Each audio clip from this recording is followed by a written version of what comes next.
folks, it's your boy E here, man, and we finna do another episode of Kick That Quote. Now, for those of you who don't know what Kick That Quote is just basically a segment that I run on my show, on my channel, where we read a few quotes and we give a little insight and opinion on them. And like I've said before, if any one of these quotes may have hit different for you, shit, by all means, put it in the comments and let us know how that is. You feel me? But without further ado, let's get into this thing. So, we got one quote right here. First quote says, "The most valuable math you can learn is how to calculate the future cost of your current decision." Think about that. Oh, hey, that's a deep one. That, boy, I like this one right here. So hold on, let's just read it one more time. The most valuable math you can learn is how to calculate the future cost of your current decision. Think about that, man. And shit, hell yeah, man. I'm gonna tell you one thing. You can always, math is always, like math, you can use math in whatever variable you put it in. But when it comes to your decision making and just knowing whether this decision I'm making right now is going to add to my life in the future or subtract from my life in the future, that's a math equation that you most definitely want to learn. Because and trust me, and it's not easy. It's easier said than done, because in the game of life, when it comes down to decisions have to do with your journey, and it has to do with what you decide to do in your journey. And the thing is, with life, the journey that brings life to you, it doesn't always carry you through the most kindest, sweetest butterfly, tulips and roses and balloons. It doesn't always carry you through that type of environment. And with that being said, you might run into some weeds, some bushes, a few thorns over here. You're gonna run into some shit. And as you do that, you make decisions throughout your life when you do that shit. Now, wherever you go throughout your life and the decisions that you make to carry you through wherever you went into your life, that's only comes from your decisions. So whether decisions you made, whether it added or subtracted from your life, whatever it was your decision. And if you have certain things that grab a hold on you and have a real and you have a real big addiction to it in whatever way possible, it makes that decision that much harder for you to make a decision that's going to add to your life instead of subtract. And even if something subtracts from your life, it still adds something that you learn from it. Just wanted to throw that in there because, there are things that we all do that we know we shouldn't be doing, and whatever that is, whether you're eating too much, whether you're drinking too much, whether you're smoking too much, whether you're partying too much, whether you're gambling too much, we all have something that we make that is a decision in our life that, might not be the one that's gonna add, to our future. Or at least what we want to be added to it. We all have that. So I'm just saying, it's good to finally come to a decision in your life to learn how to make wise choices by knowing the math, how to calculate, just knowing that math, basically. But anyway, let me go and get to the next one. I'm rambling a little bit. I digress. All right, y'all. Next one we got, it says, "No one plays the victim better than the one who caused the damage." Yeah, because, for one, people are not accountable. They don't want to be accountable for their actions. If there's one thing we've learned as we live through life, a lot of people do not want to be accountable, responsible for the things that they did. So instead of that, what they're gonna do is play the victim. That's like the best thing to play when you don't want to be the person who happens to be the villain. You don't want to be the villain. You rather be the victim, because no one looks at you crazy as the victim. People have more sympathy for you, because they might see you as a victim. And yeah, man, which is one reason why, if anybody coming to me with that victim shit, like, I ain't gonna lie, that's my mindset nowadays. Like, whenever you crying and boo-hooing about how you got done like this, got done like that, I'm always looking at you with an eyebrow raised, like, I wonder what you did. You sure talking about them, but what you do? You know what I'm saying? And that's just something that's very prevalent nowadays. Okay, so the next quote we have here, it says, "Don't do something permanently stupid just because you're temporarily upset." That goes along with that video that I made not too long ago, talking about, what not to do as far as being a target. It goes right along with that shit. Like that lady, when she was holding that knife to that lady, and them people ain't do nothing but tase her, have her on her ass and shit, and she didn't get her point across at all. It's like you basically kind of hung yourself up. You hung yourself up in the closet, man. And now I don't know. We don't know when you're gonna be taken back out of that motherfucker. But yeah, man. So it's like, yeah, man. That's a part of you basically being able to control yourself, being able to be emotionally responsible, emotionally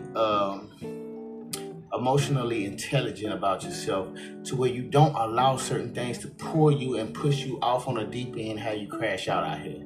You know what I'm saying? Basically, and I ain't gonna lie, man. There's people out there, man, they get pissed off so fast, they just plain firecrackers, bro. All it takes is for you to say the wrong thing, and they about to pop off, you know what I'm saying? Impulsively just, roar on your ass and try to put paws on you.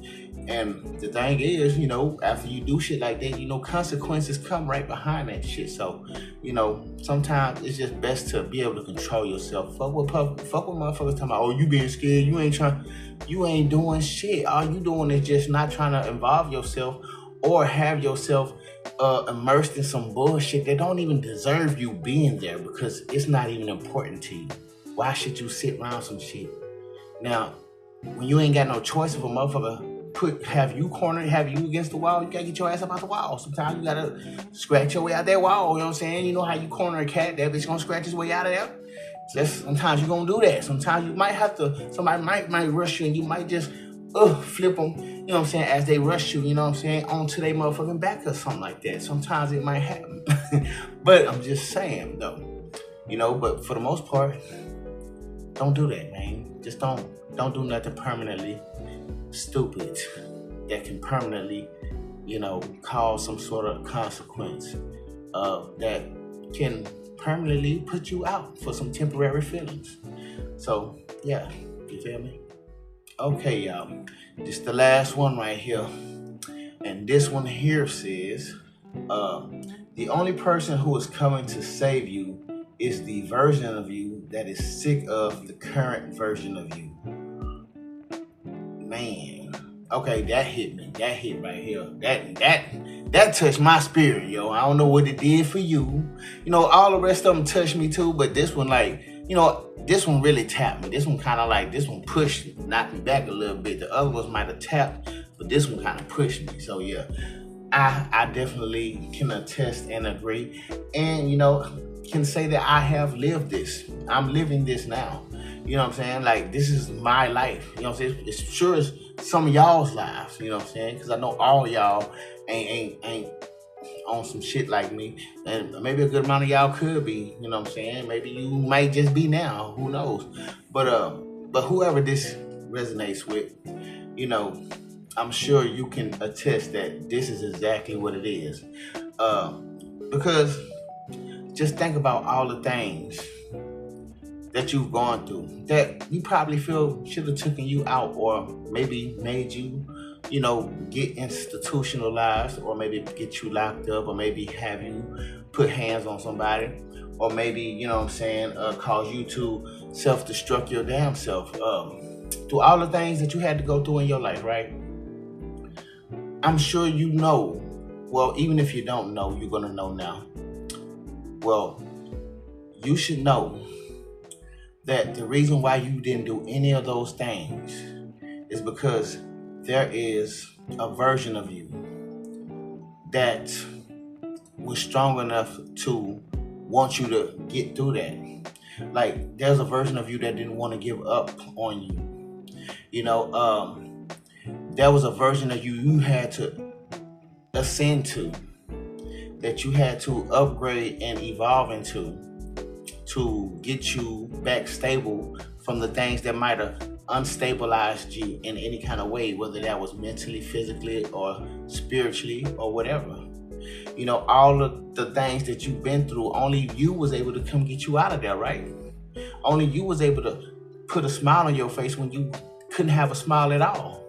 Only you was able to make sure you was still able to continue to live your life, take care of your kids, go to work, continue to pay these bills and keep food in your fridge, clothes on your back, roof over your head. It was only you who was able to do these things.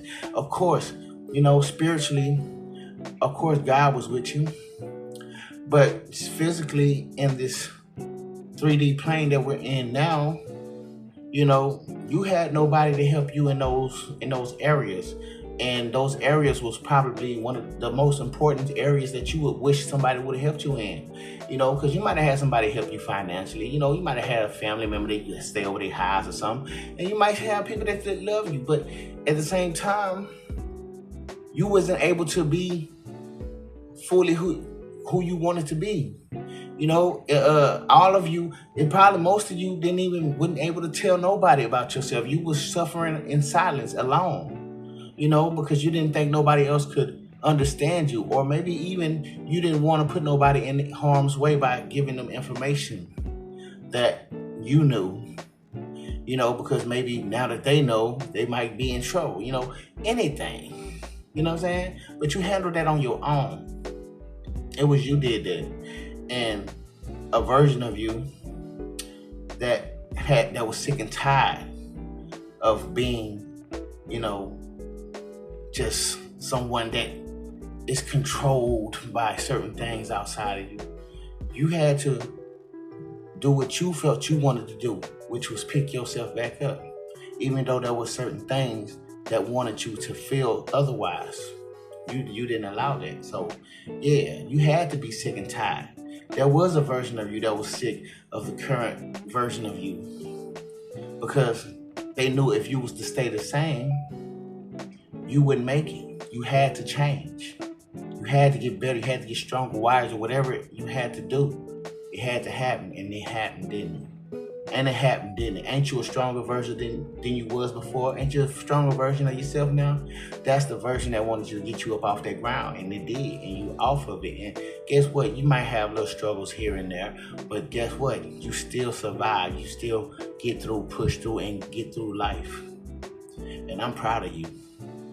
You feel me? But anyways, y'all, with that being said, man, that was the end. This is the end of Kick That Quote. I might have rambled off a little bit, but you know, your boy do that sometimes. But anyways, man, yeah, man. Like the video if y'all fucking with it, you feel me? And I'll holler at you later. Peace.